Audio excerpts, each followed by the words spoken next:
If you struggle with using the calendar on your iPad, it's not your fault. There's a ton of amazing tools and features inside of the calendar, but Apple never explained how to use any of them, which is where I come in. Stick around, I got you covered.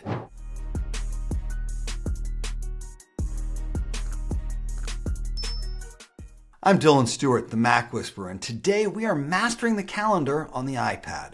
From creating appointments faster to integrating Apple reminders, I've got 6 tips that will change everything. And make sure to stick around for my power tip at the end, because as good as these 6 tips are, the power tip is going to outshine all of them. If you'd like to follow along, scan this QR code or click the link in the description below to download your free Smart Guide. Smart Guides are simple visual PDFs that walk you through everything we're going to talk about today, so you don't have to take notes or pause this video 1,000 times to get the real value from today's lesson. Let's start off with tip number 1, a simpler way to create events on the iPad.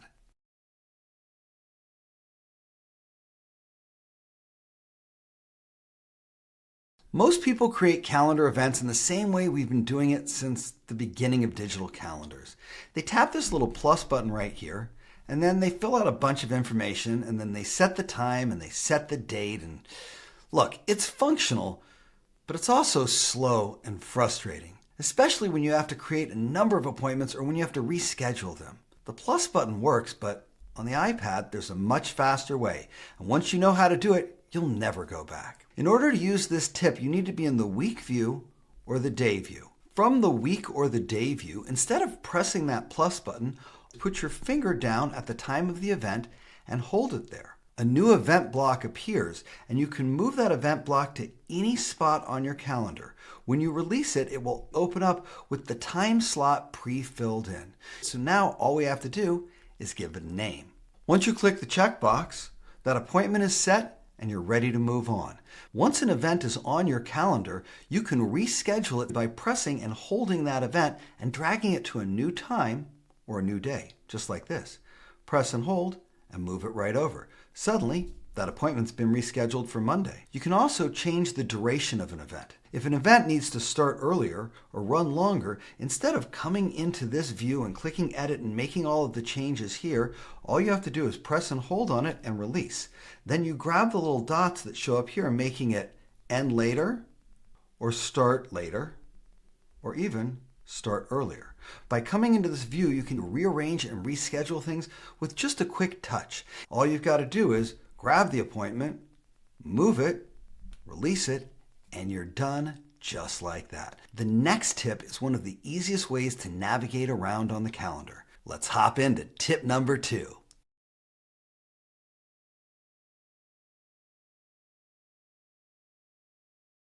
Many people like to operate in the month view.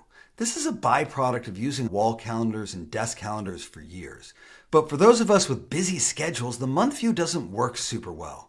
It just doesn't show enough details for all of the events that I have. And as a result, I have to click around and swipe and double check things, and it's really hard to master my calendar from that view. But when most people use the week view, they find it hard to navigate because although they can move back and forward from one day to the next, it's really hard to jump around quickly until you learn this tip. When you're on the week view, you can see your whole week laid out, and you can change from day to day by swiping left or right. But if you give your screen a full swipe, it will jump you by exactly 1 week every time. So here we are on Sunday the 19th. One full swipe, we're on Sunday the 22nd. Another full swipe, May 3rd. By jumping through weeks this way, it's easy for you to see what's coming up on your schedule with complete clarity of all your appointments. Plus, you can always tap the Today button in the upper right-hand corner to jump right back to the present day, and you can even pinch or spread in the week view like this to see fewer hours at a time or more hours at a time. And as a bonus tip, if you need even more details about your upcoming or past appointments, you can click this list icon in the upper left-hand corner. This will show you every appointment you've got starting today that you can keep open anytime you're in the calendar, meaning that you can have the benefit of the week view showing you all the details without getting lost on the big picture of what's coming up next week or even next month. So now you can build appointments quickly and move through your calendar like a pro. The next tip brings clarity to a chaotic calendar by color coding everything.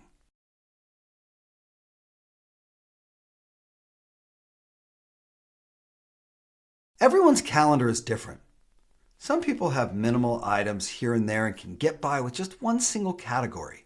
But for those of us with busier schedules or more complicated lives, one category just isn't enough. Having a work calendar and a personal calendar is helpful. But with tip number 3, we're going to take categories to the next level. On your iPad, the calendar lets you create separate categories, each with their own color. This means that you don't have to put everything into one calendar. You can create different categories for different purposes. Like you might have a blue calendar for travel, or a green one for bills, or a red one for family events. Everything still lives in the same app, but now when you open your calendar, you can see at a glance what type of day you have without reading a single word. To create a new calendar, tap on the calendar icon in the upper left-hand corner here. Then scroll down to the bottom where you'll see the Add Calendar option.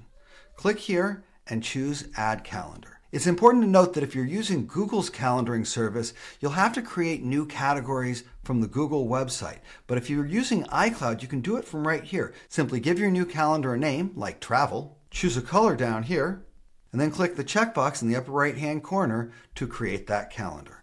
And the best part of having multiple calendars is the ability to turn them on or off at will. Because everything's got its own color, I can visually tell what something is just by looking at it. Now, don't go creating a million different calendars. Only create calendars that help you separate things. For example, if you have appointments that don't require your presence, you just need to know about them, you might use one category. Or if there's an appointment that requires you to leave the house, you might use a different one. For me, I use green for in-person, dark green for remote sessions, black for appointments that are being rescheduled, and the golden color for tentative appointments where I'm waiting for the client to confirm. This means I always know what my availability is and where I need to be without having to squint and read all the details. So that's a pretty helpful, powerful tip. But without the next tip, these multiple categories could complicate things more than they solve things. Tip number 4 is all about making sure your calendar knows which category is the most important to you.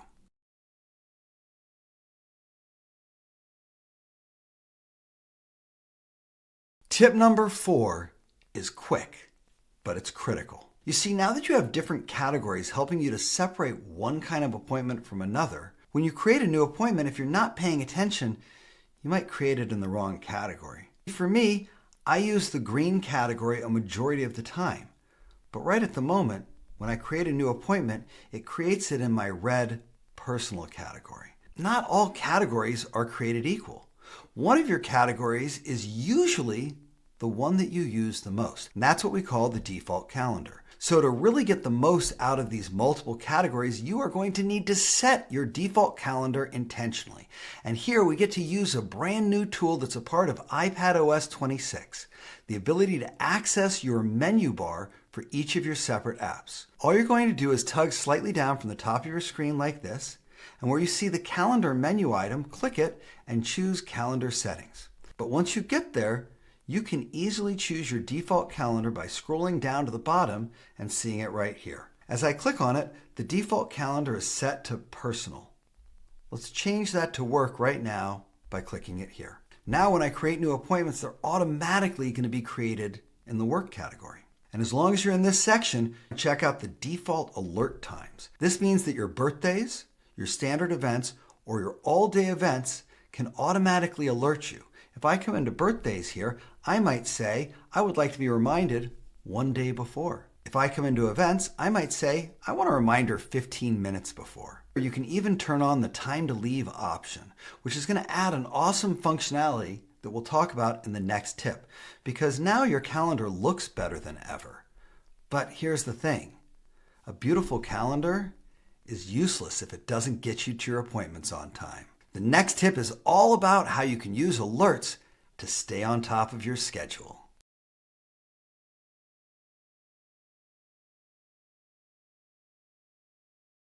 Tip 5 is a 1-2 punch of 2 separate tips that help you stay notified of the most important things on your calendar. Did you know that you can set more than one alert on a single event? On the iPad, you can actually add 2 alerts to the same event.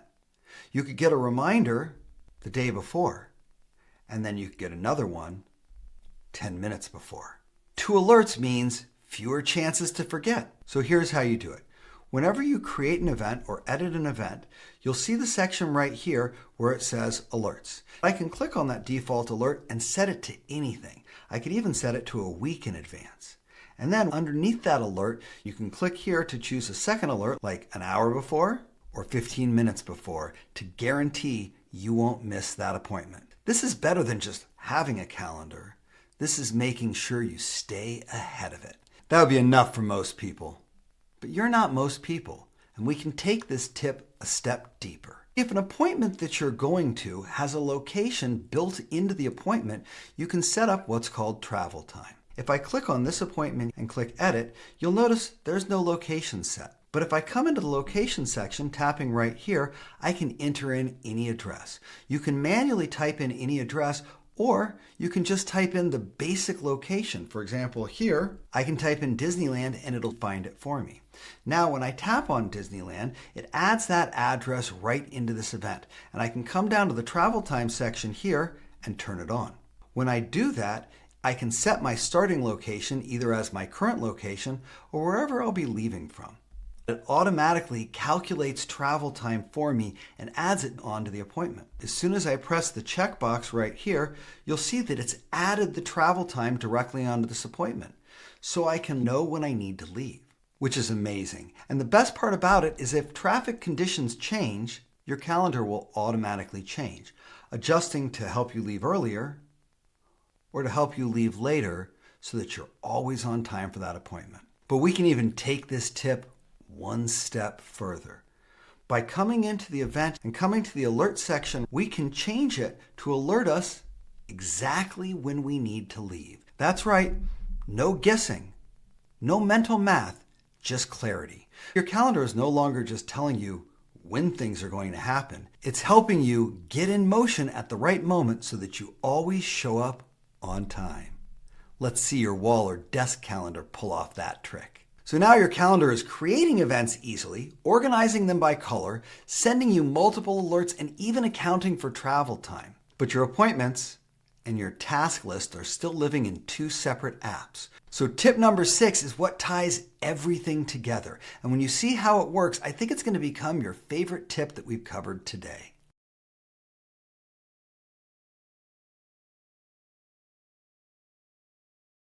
Apple Reminders is the best app to use to write down your tasks and get them accomplished. But your calendar is the best place to schedule your time and manage where you are and what things you can get done. What you may not have realized until just now is that the Reminders app and the Calendar app were made to work together. And with iPadOS 26, you can now have your appointments and your tasks in the same unified view. To set it up, click on your calendar icon in the upper left-hand corner and scroll down until you find the Others section. Inside the Others section, make sure to turn on Scheduled Reminders, and all of those tasks will appear right on the calendar. If there's a task without a time set, it'll show up as an all-day event in the upper section of your calendar. But if it's got a time set on it, it'll show up right in the calendar at that time. And one of the best things about it is that you can easily reorganize your tasks right from here. Just pressing and holding, you can drag it to a new time and a new day, and it will adjust it in the Reminders app. So when you don't have time to work on that script today, you can just move it right over to tomorrow, where you know you're going to have time. And because you can see all of your appointments laid out, it makes it easier than ever to put things exactly where they should be so you can accomplish them quickly. But it's more than just showing you tasks. I can come right in and complete my tasks right off my calendar just like that. And even better, you can create reminders right from the Calendars app just as easily as you can create them in the Reminders app. Simply press and hold anywhere on your calendar, and when you release it, up at the top you'll see that you can create an event or a reminder right here. Give it any title, make any changes that you want to make, and that reminder will automatically show up in the Reminders app as well, so that whether you're looking at reminders or your calendar, You always know what needs to get done, and it's easy to complete tasks and be a productivity powerhouse. I absolutely love the Reminders app, and I use it all the time to keep track of everything I'm doing. But being able to visually see what you want to accomplish today on a beautiful touchscreen in color makes it easier than ever to accomplish everything you set your mind to. This connection between the calendar and reminders can make a bigger difference in your daily organization than almost anything else I showed you today. Your calendar stops being just a schedule and starts being a complete picture of everything that needs your time and attention. So right about now, you're probably thinking to yourself, Dylan, I had no idea that calendars was so powerful.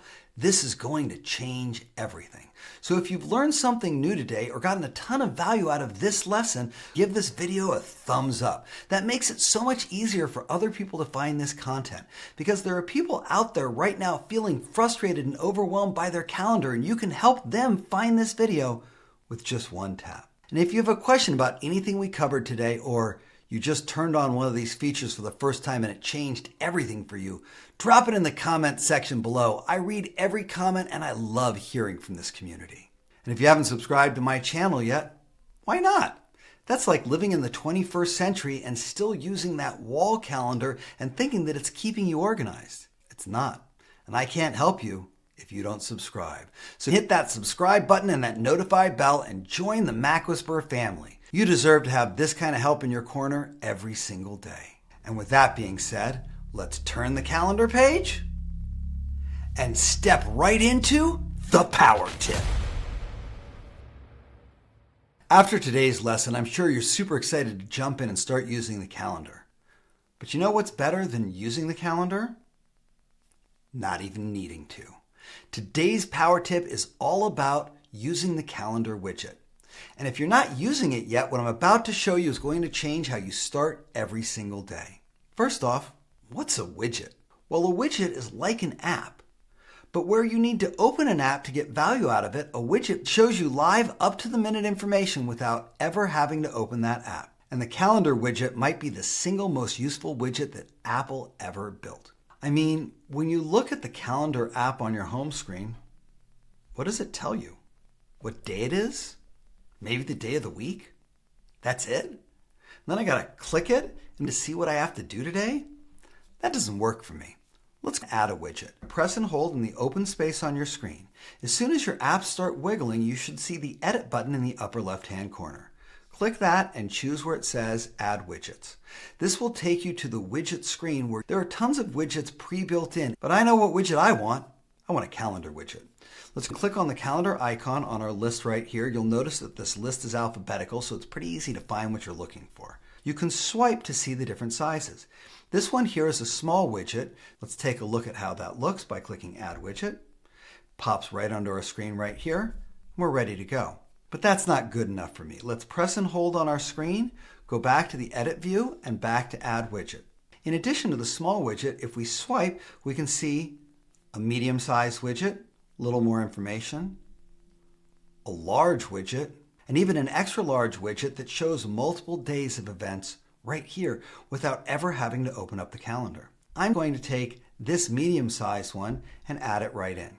From here, it shows me some of my upcoming tasks as well as some of my upcoming appointments. But one of the best features of widgets on the iPad that you can't even do on the iPhone is that you can easily enter into edit mode by pressing and holding on your screen, and then you can grab the handle in the lower right-hand corner to make this widget smaller or larger, just like that. But let me show you something super cool. From here, I'm going to press and hold right onto the calendar app, just like this.